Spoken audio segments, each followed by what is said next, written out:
अब श्री हनुमान जी वहां से चले और उन्हीं महाराज अनेक निवासों में एक दिव्य महाराज निवास देखा है। रामायुध अंकित गृह शोभावरणी न जाय, नव तुलसी का वृंदता देखे कर से कपीरा। आहा, अब हनुमान जी ने क्या देखा? एक घर को देखा महाराज, यहां उसको भवन एक, अब उसे भवन कहा है महाराज। और ध्यान रखो भैया, हनुमान जी जैसे लंका में गए, हनुमान जी हो सकता है हमारे घर भी आ जाएं, आपके घर भी आ जाएं, अंदर प्रवेश हनुमान जी करें, लेकिन कुछ लगना चाहिए कि वो घर है। विभीषण के घर को कैसे पहचान लिया भक्त का घर है? तो कहा रामायुध अंकित गृह। द्वार पर महाराज रामायुध धनुष के और बाण के महाराज चिन्ह अंकित हैं। शोभा बड़ी हो रही है, तुलसी के महाराज पौधा वहां पर लगे हुए हैं। नव तुलसी का वृंद तह देख हर्ष कपिराय। तो भैया निवास वही जहां तुलसी का आविर्भाव हो, रामायुध वहां पर छपे हो और दिव्यता से भगवान का प्रभु का नाम अंकित हो रहा हो, ऐसी दिव्यता जहां पर होती है, समझ लो भगवान वहां जरूर आते हैं हनुमान जी। अब हनुमान जी विचार करने लगे, भाई इतना मैं भ्रमण कर रहा हूं, लंका में सज्जन लोग कहां से आ गए? लंका निश्चर निकर निवासा, यहाँ कहां सज्जन कर वासा, लंका में सज्जन कहां से आ गया? तो वहीं पर बैठ गए। कहा कि सवेरे पता चलेगा भक्त हैं या अभक्त हैं, पापी हैं, पता लगेगा सवेरे 4 बजे। हनुमान जी महाराज रात्रि भर भ्रमण करके वहीं विभीषण जी के द्वार पर ही चुपचाप बैठ गए। और जैसे ही 4 बजे तो आवाज आ रही है, राम नाम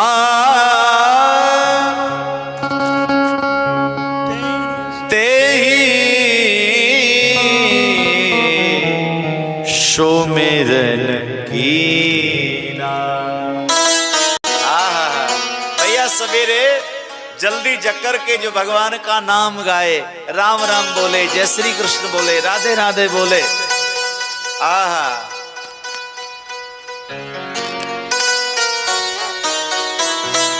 और एक महाराज सवेरे जकर के चाय चाय चिल्लाए। इसमें बड़ा अंतर है भैया। भगवान के नाम का स्मरण करे, प्रातः कालीन महाराज तुलसी दल ग्रहण करे, गंगा जल ग्रहण करे, चरणों तक भगवान का ले, तो ये भक्त के लक्षण हैं। आज श्री हनुमान जी ने देखा, अंदर से आवाज आ रही है, राम राम श्री राम श्री राम श्री राम श्री राम। आज हनुमान जी गदगद हो गए, भैया लंका में भी कोई मिल गया। ओहो, तुरंत ब्राह्मण का वेश हनुमान जी ने बना लिया और विभीषण जी आए, प्रणाम किया।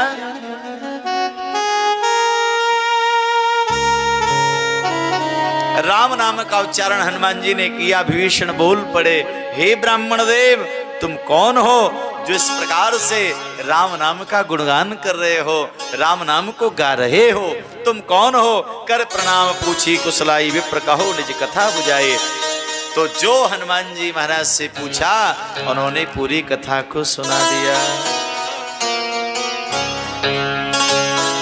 किसी ने प्रश्न किया, महाराज एक बात बताओ, रावण जो है श्री राम का शत्रु है, फिर रावण की नगरी में तो श्री राम नाम को कोई जपता नहीं, फिर ये विभीषण इतने महाराज आजादी से कैसे राम नाम जपता था? घर के द्वार पर भी राम राम लिखा हुआ है, राम नाम जपता है, पूरा घर ही उनका राम जी का भक्त है, ऐसा क्यों? तो कहा एक कारण है। प्रश्न करने वालों ने तो आज प्रश्न किया है, लोगों ने तो रावण से पहले शिकायत कर दी थी, महाराज हमको तो मना करते हो शत्रु का नाम मत लो, लेकिन पहले अपने भैया को समझाओ। वो तो राम राम खुले में जपता है महाराज, आपका विरोध कर रहा है वो। आज वो खुले में शत्रु का नाम जप रहा है, फिर और लोग जपने लगेंगे तो रावण को क्रोध आए, विभीषण को बोल रहा है, क्यों विभीषण क्या हो रहा है, क्या हुआ भ्राताश्री? कहा मैंने देखो लोग कह रहे हैं तुम हमारे शत्रु का नाम जपते हो, राम नाम जपते हो। विभीषण जी ने कहा नहीं भैया, कौन कहता है मैं तुम्हारे शत्रु का नाम जपता हूं, मैं तो अपनी जुगल जोड़ी का नाम जपता हूं। रावण ने कहा तुम्हारी जुगल जोड़ी कहां से आ गई? कहा भैया रामा ने रावण और मामा ने मंदोदरी, एक अक्षर मैंने आपके नाम से चुरा लिया, एक अक्षर मैंने भाभी जी के नाम से चुरा लिया, इसलिए मैं आप दोनों के नामाक्षर को जोड़ करके ये राम बना, इसलिए मैं आपका ही भजन करता हूं। तो रावण ने विभीषण जी के लिए छूट दे रखी थी, तुम जप सकते हो।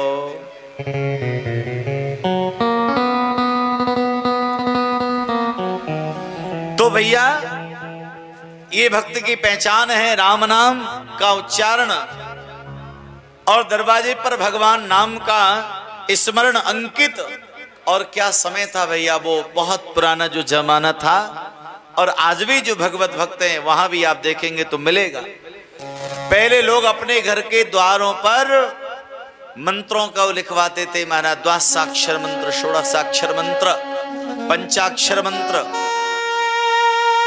दिव्य मंत्रों को लिखाते थे। पहले मंत्र लिखे रहते थे, महामृत्युंजय मंत्र लिखा हुआ है, गायत्री मंत्र लिखा हुआ है, महामंत्र लिखा हुआ है, दिव्य मंत्र लिखे रहते महाराज। समय कुछ परिवर्तित हुआ तो बाद में लोग रामचरितमानस की चौपाई लिखने लगे, फिर और समय कुछ आगे बढ़ा, लोग ज्यादा पढ़े लिखे हुए तो फिर स्वागतम, वेलकम इत्यादि लिखने लगे, और लोग ज्यादा पढ़ लिख गए महाराज, वो भी सब बंद हो गया तो लोग अपने ही परिवार का नाम लिखने लगे।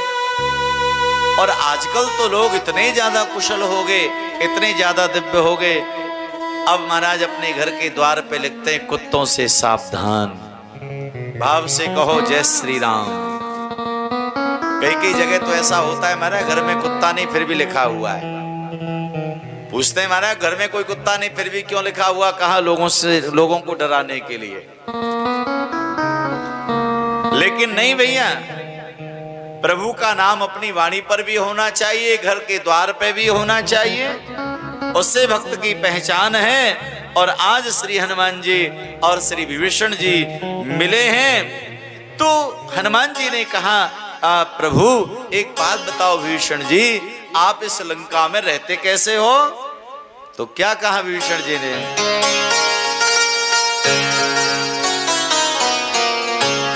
सुन हो पवन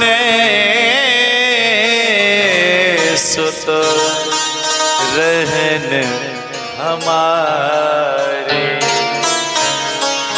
जिमुद सुनन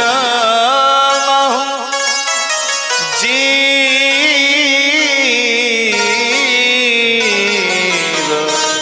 विचार।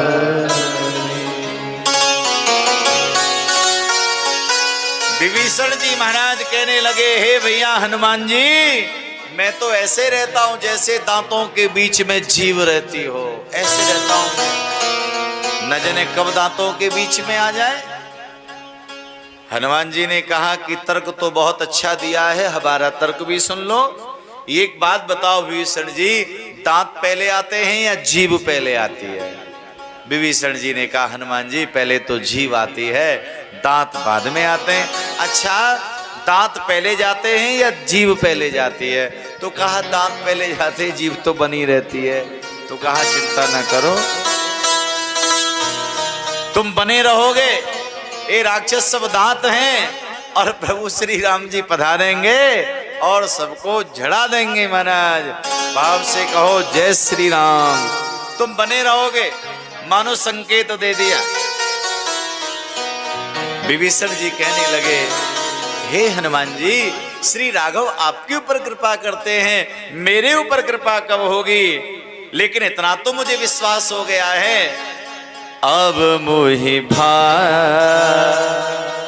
भरोस हनुमंता, बिनु हरि कृपा मिले नहीं संता।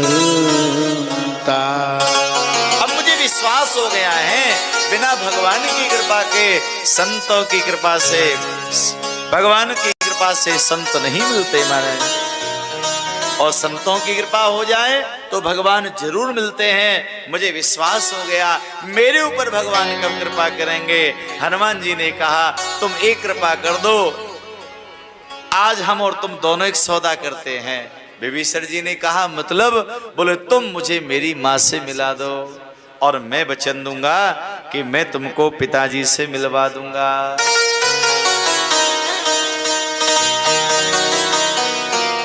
श्री विभीषण जी महाराज के नेत्रों में आंसू आगे कहा देखो